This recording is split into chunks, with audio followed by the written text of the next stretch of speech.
If I get this camera, my camera phone wedged back up in here, get a little video. I'm in the 135 now. Dad's running the new 45, and see if I get this wedged in here halfway decent. Let's see here.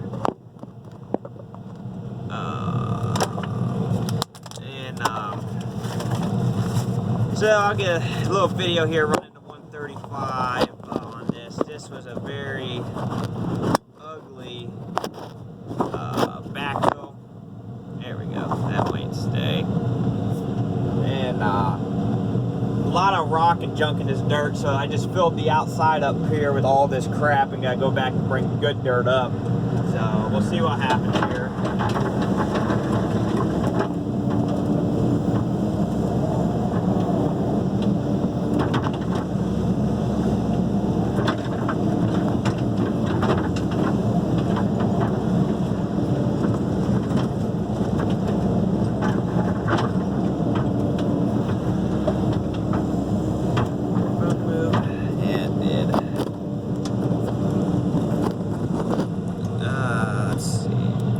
We'll try that. See what that does. One of these days I'm going to buy a suction cup holder for my phone. And then I won't have to do this. I can put it on the window behind me, beside me, in front of me, wherever I want. See, Dad's down there in the 45. Hey, I tell you what, that 45, that machine is definitely outweighing our 304 Cat tremendously. Just I know the 304 was getting old, but even when we bought it, when it was new, this machine just handles that 3-foot bucket twice as good. It handles the trench box twice as good. So I don't know if it's just the designs and the differences, or what it would be, but we are definitely shocked so far by the performance of that 45. It's blown us away essentially from what I thought it was going to do. And so yeah. So as of now, we can't be happier with it. So yeah, you can see the front's shaping in a little bit. The bucket out of the way. And so I'm gonna get some of this good dirt here and throw in a pile up here because I need it.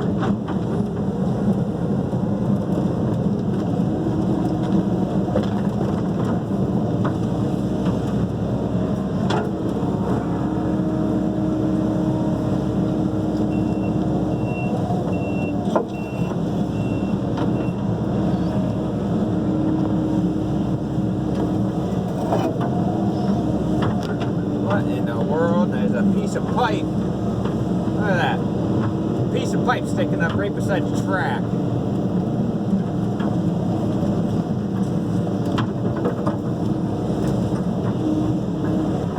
Kept hearing a scrape and I thought, what the hell is that scrape?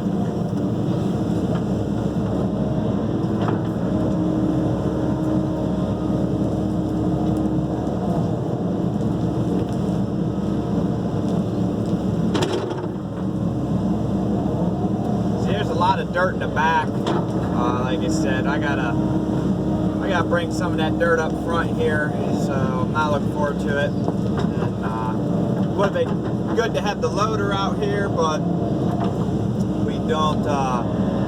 Since we had to fill that frost footer, I thought it would have been best to have that the mini excavator up here instead.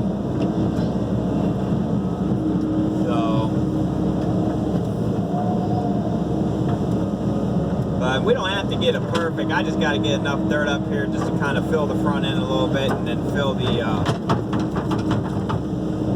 I got to get some dirt inside that porch for frost protection. We don't fill the porches the whole way for this builder. The porches just get like 3 to 4 feet of dirt on the inside. And like I said, that's just to create a frost protection on them. So. They poured a cement, they put down treated plywood down and then they poured a porch, a cement porch on top of that treated plywood. So, but it's funny, you know, we work for about 5 different home builders, and almost every single one of them do things differently. So I always have the joke about it whenever we talk to them, whenever they bring up how they want to do things. Because you would think that most people would probably do things similar here, but they don't. But in the end, this builder we're working for here, like I said, they put dirt in the garage instead of gravel. But the homeowners do have the option, and it is recommended to do like a premium fill of like a gravel or something that's not going to really settle. And the thing is, most homeowners decline it because of the cost. Some builders add it into the price of the house, so they won't build your house unless they do it, you know. So that's what I mean. It's just funny how the things can be different. So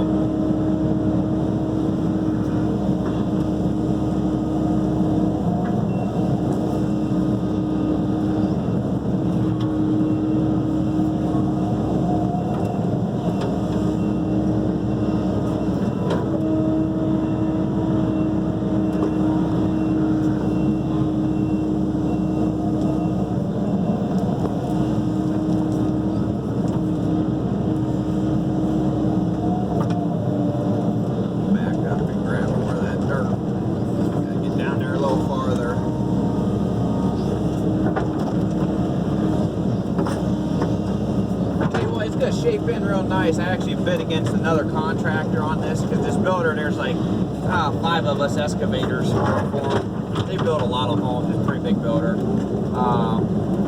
The other excavator said that there was going to be way too much dirt and that, you know, they was going to have to haul some out, so they figured like 20 loads coming out of here.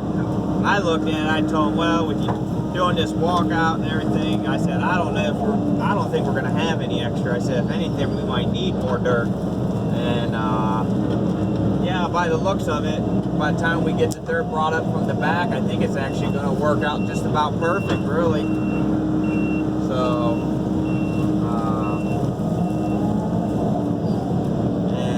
but the homeowner said he felt I was a little more expensive than the other guy on most of all the work, but said he felt more comfortable with me, so he decided to go ahead and go with our company. So.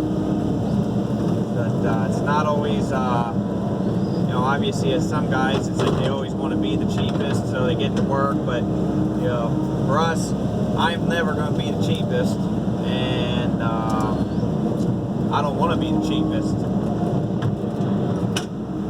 So you just got to get a good reputation, and I guess talk good with the homeowners.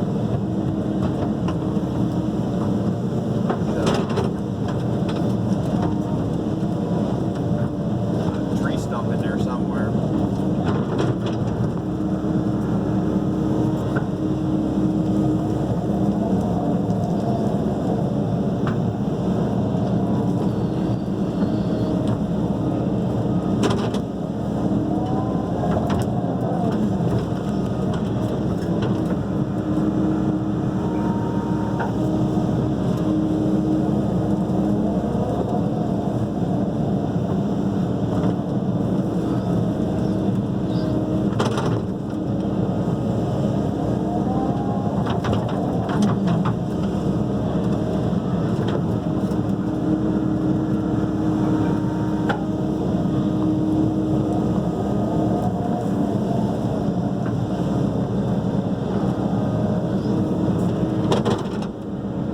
Nice sandy soil too up here, so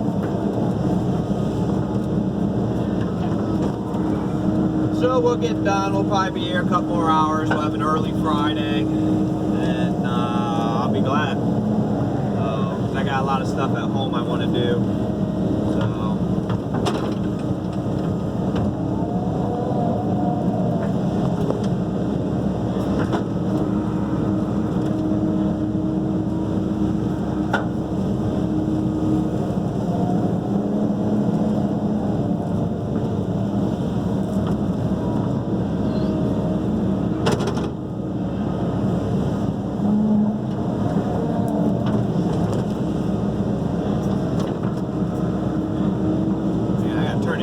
man, I got cranking in here. It's cold. We're in Ohio, and obviously as my name, Dirt Bigger Ohio. And 2 days ago, it was, I think, 70 or 75.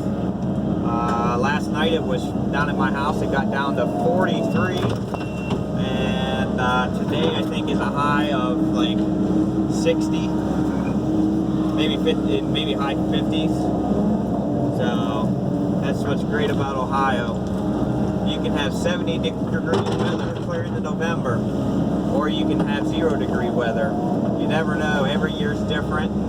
It actually sucks for us because, like, this past spring, last winter and this last spring was the worst we ever had for being able to work. Because there's a lot of work we do, like those septic systems and some other stuff that we can't do once it gets so wet. And so last spring and fall, it just really knocked us out because it was horribly wet. You know, usually for us, we like it when it gets down into the 0 and the teens for a while, and then we get some frozen ground, some frost in the ground, because that allows us to do most of our work. Because once you get that frost in, well, A, you're not getting stuck with any trucks because you can drive on it, and B, it's like if you do get a warm day and snow melts, or you happen to get rain on that frost keeps that water from soaking in and it runs off. I mean, obviously the frost eventually will melt itself, obviously, but it just keeps the ground a lot drier. So, I don't know, I've heard it's either going to be really cold this winter, I've heard that it's going to be really warm and wet. So, I've heard it from 2 different things, and I have no clue what this year's going to bring. All I know is this summer has been a wet summer this year, and starting in the fall here, it seems like it's going to be a wet one too if it keeps going the way it is. So I am not looking forward to this at all. So, but all right, well, I'll get you guys a video later on here. I'll keep going here.